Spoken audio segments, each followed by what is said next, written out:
Hey guys, welcome back to our channel. In this tech tutorial video, we're going to show you where you can find, access and edit your GitHub project's workflows. So let us dive into this.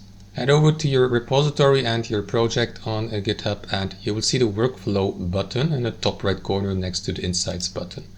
And here you will see the default workflows listed to the left. And you may go through these, for example, and for instance, see the action.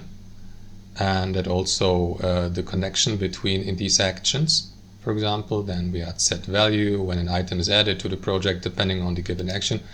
But there are also, as you can see, inactive workflows to the left. So if you'd like to enable or disable these workflows, click into the given one. And here in the top right, you will see that on-off switch. Switch it off to disable the given workflow, switch it back on and do this. Also for these inactive ones, for example, by clicking into edit here. And then after that, you may turn on the given workflow by clicking into this button. And that's basically it. Now, if you, for instance, click into edit here, you will also be given the opportunity to add changes, for example, to it, to create a custom filter here, to add specific values, entries.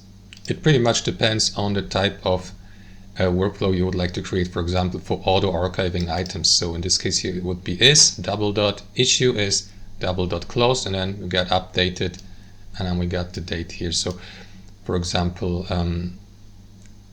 for this case here, so you would see the action below resulting from that filter, just archive item, and click into this button to enable the given workflow. And last but not least, guys, you may also duplicate a workflow by clicking into these three dots and by selecting duplicate there. And that's how it works, guys. Hope you enjoyed it, got some value from it, and we'll see you next time on our channel.